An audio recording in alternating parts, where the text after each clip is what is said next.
The BMW R18 presents an amazing option as a potential upgrade from my aging 2012 Kawasaki Voyager.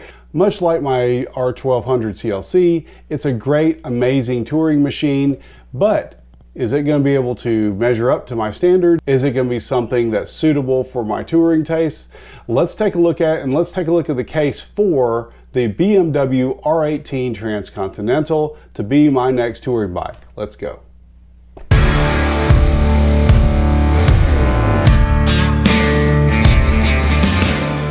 There's no doubt that the BMW R18 is a precision machine. Much like the BMW R1200 CLC of old, one of which I own, BMW is once again taking a swipe at the classic American motorcycle aesthetic and fielding a bike that's supposed to call to those types of riders, the BMW R18. Specifically, I'll be looking at the R18 Transcontinental here. No matter what type of bike you ride, you're still going to need to be protected because your skin is a wonderful thing. And we are moving now into the fall riding season. That means temperatures are going to cool off. Things are going to be not so warm. But Bond Armor has got you covered. They've got a number of riding flannels that are available on their website for purchase as we go into the fall riding season. And you can still be protected, wear their lightweight armor, and have an option when the temperatures turn a little cooler. They offer riding flannels in many different colors. They've got a gray and plaid, yellow, black plaid, red and black. They got a number of different colors. Check them out on bondarmor.com. And when you go pick up one of those, use promo code BACalvin to save $10 off your order of $100 or more. That's promo code BACalvin at checkout. It lets them know that I sent you. It helps you save a few dollars and helps to support the channel. I appreciate y'all. BMW jumped into this segment both feet first, adding to their existing touring options with the R18 lineup, and having recently released the R12 lineup. But we'll be looking at the R18 and the R18 Transcontinental specifically because it is the quintessential touring machine, BMW's version of it, that I've been looking for. Now, I have some experience with BMW motorcycles. I previously have owned and still own a BMW R1200 CLC, and that bike is, I've ridden all over the place with it. You've seen videos of mine that are posted with me riding that R1200 CLC. It's been a great little bike. I've ridden it up to the tail of the dragon. I rode it on my long veterans ride across the entire state of Alabama from the top to the bottom. I've put some miles on that bike, and I've really enjoyed owning that bike. It's been a great little bike to ride. And what's unique to BMW is they offer that boxer style horizontal engine. So I will admit it's taken some getting used to, but you know, it's got a unique vibe, unique feel to the bike. The R18 is going to be the same, offering an 1802cc parallel boxer twin engine. It's got some unique qualities to it that sets it apart from some of the other offerings in this group. But the fit and finish of this bike is absolutely top tier. Every component on this bike fits together. It's solid. It's a testament to German engineering. And the fit and finish on this bike arguably is a step above some of the other competitors that are out there. It's a refined machine, and it's supposed to be a luxury touring machine. But this big boxer engine, it's the biggest one that BMW has made to date. It's the most powerful BMW boxer engine that they've made to date. They have put some research, design, thought into this motorcycle, absolutely. And this bike has built in some pretty awesome value. Now, there's no doubt about it, all touring bikes are expensive. But what's interesting about this is the R18 Transcontinental has come in and offers a full dresser riding option, a full dresser motorcycle option that is priced lower than that of its American counterparts. When comparing apples to apples in a dollar-to-dollar comparison, arguably you're getting more from the R18 Transcontinental than you are from some of the other brands by getting that full dresser option at a slightly lower price. And a huge factor there is the riding community. There's a huge riding community behind BMW motorcycles. The BMW Motorcycle Owners of America is a huge force out there, and they organize awesome events around the country.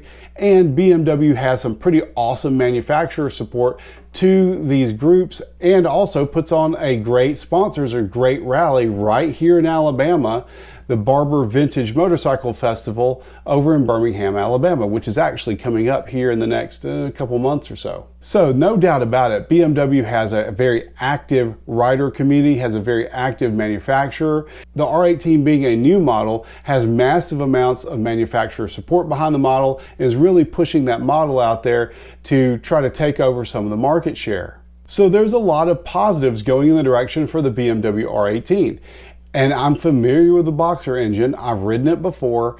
It offers a pretty amazing option in order to get out there and eat up some miles and have an awesome touring machine, and one that's slightly different than everyone else. But there are some questions that I have about this bike.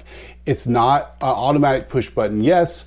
There are some considerations here. First of all, it's a Boxer engine, not a V-twin. Much like the Honda Goldwing that I give pause about automatically saying yes to, it's not a V-twin. It has a different type of rumble. It has a different type of vibration. It's when I first rode the R1200 CLC and I goosed it and really got after it and was playing around with it the way I typically do, it was an almost alien feel. You could feel the rumble, you could feel the vibration. There was no question about that. It just felt wrong. It's like kissing your cousin. Everything functionally is the same about it. It just doesn't feel right. But the performance was there. It got up and went. It did the thing. I was relatively satisfied with it. That's why I own it. But it's definitely not the same as a V-twin motorcycle. It's very different. Very, very different. It's a different type of vibe, it's a different type of feel on this bike.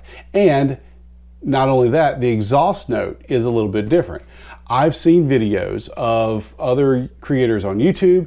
They have their R18, they put loud pipes on it, and even at idle and as well as when you're goosing it, the exhaust note is completely different. And not in a different Harley Davidson versus Voyager or Indian kind of way. It's more different than that. While interesting, it makes me wonder on the long term, this big parallel Boxer twin, would I be as satisfied with the feedback, the vibration, the noise I get from this engine as I would with the V-twin engine in the long run? Remains to be seen.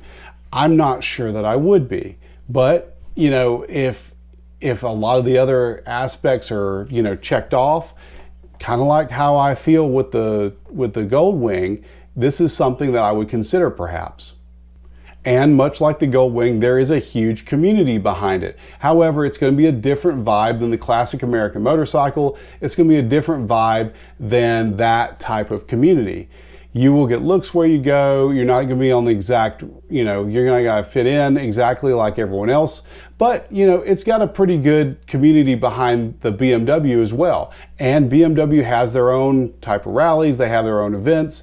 So it's something to consider. You be part of a different tribe, just not the Harley Davidson, Indian, classic American tribe. Something to consider. Again, like I've talked about on the other videos, this is a different, if this is something that's concerning to you, you might put more weight on it than not. For me, it's kind of a meh type thing, but it is a consideration. There is another consideration here with the current tax incentive in the big beautiful bill. I would not get the tax incentive if I ended up purchasing an R18, so there's an issue there as well. And because the R18 is so new and the demand for it is a little bit less, the aftermarket is really not developed on the R18. So you're going to struggle to find those aftermarket parts. While this most likely will change in the next couple of years, the aftermarket just isn't there right now. I know that there's manufacturers that are putting out some aftermarket parts, but as with most new models, it's going to take time for the aftermarket community to follow up, and it's going to depend on the demand for these items. So is there going to be enough demand for aftermarket in order to really power that aftermarket community? We'll have to wait and see. Next issue that I have is, in my research, I've done a lot of watching videos, I've watched a lot of reviews, I've seen a lot of people who are test riding these bikes, and I actually put my hands on one at my local BMW dealership here There's an issue with this bike. The seating position is not, there's something about the seating position that's kind of off, specifically the foot position. Your riding position is a little bit awkward and your feet are kind of trapped where they are because of that big parallel boxer engine, parallel twin boxer engine. It's the biggest, I don't want to call it a sore spot or an eyesore, but it's the big elephant in the room on this bike. It protrudes on both sides. It's pretty dang big. And in order to shift this bike, in order to move your feet, in order to apply the foot brake, you've got to do some fancy footwork in order to make that work. Also, because of the way that the engine is positioned on this bike, it's difficult to put highway pegs on this bike. It's actually impossible to put highway pegs on this bike. And the option that you have for a footrest / leg rest is, I've seen some leg guards that go on top of that big parallel twin, and you actually rest your calf on top of the engine. Now, I don't know how that's going to work out in the long run. That's, if I remember correctly, that's actually an aftermarket upgrade. So there is an option for a highway peg. It's just a leg guard or leg rest or whatever, right? But I don't know how that's going to work out in the long run, considering you're on the engine. And if you're out there putting major miles on a motorcycle, are you going to get enough cooling on that big parallel twin in order to not roast your legs on top of those leg guards? I don't know. That's a good question. I've not seen anything on that yet. I guess I need to do a little bit more research, but that would be my main concern, is where am I going to put my legs when you're out there eating the miles and you need to stretch out. Overall, the BMW R18 Transcontinental does offer pretty interesting market entry into this segment, but is it the right one for me? You know, I'm not 100% sure. I'd love to test ride one, but really, for me, this is not, it's not one that I'm ruling out. I'm not ruling out the BMW R18. I'm going to shop around a little bit for an R18 Transcontinental. The bike is intriguing to me. I absolutely would love to own one, but for my main touring machine, I don't know if this is the one for me or not.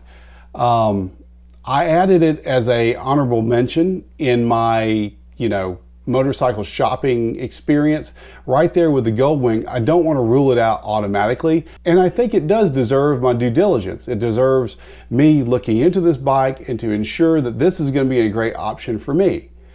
But it's going to take a lot more research, it's going to take a lot more reading, and although I have not made a decision yet, it is one that really does deserve my consideration. So we're going to continue to research, continue to look into this bike, and continue to suss out, is this going to be the right motorcycle for me going forward?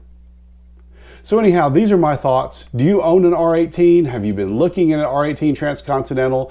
Do you think this is one that you would take into consideration? Leave a comment below. Let's have a discussion on whether or not I should get one of those. And as always, I'll catch you guys on the next video.